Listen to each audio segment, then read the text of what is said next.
Альбани нет деген интернетте сайт бар. Имам Альбанидың кітаптары, кассеталары жазылған сайт. Сол кассеталарында Рисалаты Нур деген кассеталар жинағы бар. 300-ге жақын кассета келеді. Соның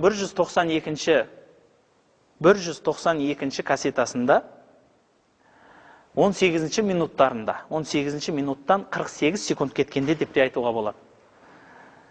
Имам Альбани өзінің даусымен кәдімгі өзінің шәкірттеріне бір хадисті талдап беріп жатыр. Ол хадис имам оған ұю үшін деген пайғамбардың хадис екен. Иннамал имаму лиютамма бих.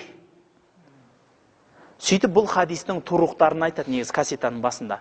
Бұлай дегенде риуаят бар, бұлай дегенде риуаят бар деп анау бір хадисті толықтырады да кеңейтеді. Сөйтіп имамыңыз қалай болса солай намаз оқыңыз дейді. Мысалы, егер имам енді бір жерде қателесіп кетті да, қағиданы отырмай қойды. Сөйтіп орнынан тұрып кетсе, сіз білгішсініп отыра бермеңіз дейді. Орныңыздан сізде субханалла дедіңіз, ол айтқанды істемеді, тұрды. Сізде тұрасыз да. Өйткені имам ұю үшін сіз тұрасыз.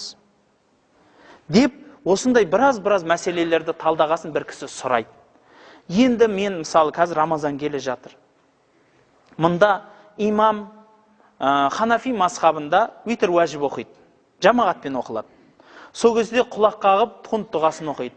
Менің көзқарасым бөлек болса, о кісіге ұйығанда не істеймін деп сұрайды. Сонда имам Альбани айтады.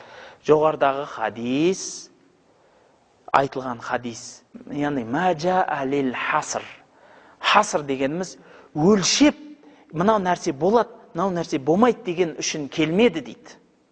Бұл хадис инна мәжа әлет тәнфир деп айтады. Бұл хадис орындалу үшін келді дейді. Сондықтан оған не істесе де ұйыйсың, және соның істеген амалын істейсің дейді. Бұл хадисті кейбіреулерге айтсаңыз, енді имам Альбаниді да алмаймыз дегендер бар екен. Яғни сонда кейбір бауырларымыз нәпсісімен жүреді деген сөз да онда. Яғни нәпсісі үкімші оның. Осы дәлел болды. Соңғы кезде содан кейін мен кейбір бауырларға дәлел айтуды доғарайын ба деп жүрмін енді. Өйткені ол нәпсісіне кетіп тұр да. Жарайды. Хадис айттым, тыңдамадың. Аяттан былай келтірдім. 4 мазхаб имамдарынан мысал келтірдім, тыңдамадың. Енді сенің имам деп жүрген адамыңнан мысалын келтірдім. Мына жердегі имам Ханафи мазхабымен намаз оқса, сізде тұрып Ханафи мазхабымен намаз оқуыңыз керек деп имам Альбанидің өзі айтып тұрса, мен қабылдамаймын десеңіз, кім боласыз? Нәпсіңізге ерген боласыз да.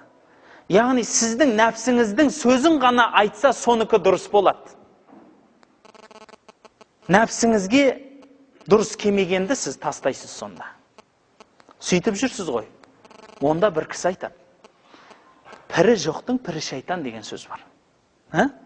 Ұстазы жоқтың ұстазы шайтан дегенді. Яғни бір адам бір имамның соңынан еріп соны ұстанбаса, бәлки нәпсісін ұстанса өзіне имам қылып, ол кісінің имамы нәпсісі емес, шайтан. Сол үшін кейбір бауырлардан шайтанның сөзінде естеміз. Ауду биллах ана біреуден дейтіні.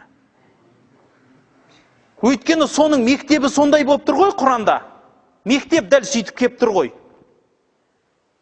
Халайық нәпсімізді қолға ұстайық та. Кішкентай өзімізге келейік фанаттық сезімнен.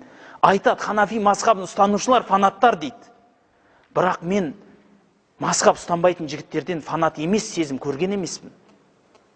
Бәрінен демеймін. Бар жігіттер ішінде, машалла. Бірақ басым көпшілігі өздерінің ұстанғандарынан фанаттада, яғни қатып қалғанда, ал тағы біреу, мен де өзімнің имамымнан ұстаған дұрыс деп білемін десең, сен фанатсың дейді. Ол кісі фанат емес екен. Онда біз де ол кісінің нәпсісімен жүреміз ба, қалай, или біз өзіміздің нәпсісімен жүреміз ба деп сұрағым кеп кетеді да кейде. Или сол кісінің нәпсісімен жүрейік ба? Қараңызшы, мен біреуді кемсіткім кеп отқан жоқ, бауырлар. Бауыр боғасын, осы нәрседен тоқтауын өтініп сұрап отырмын. Білім ізденіңіз. Иншалла көзіңіз ашылады. Көп ғибадат қылыңыз, Аллаға жақындайсыз. Мұсылман бауырларды кемсітпеңіз, мұсылманның бірлігін сақтайсыз. Осының бәрін істесеңіз, Алла біздіге де, сізге де береке береді исламда. Субханак Аллахума бихамдик. Ашхаду ан ла илаха илля ант. Астағфирук ва атубу илейк.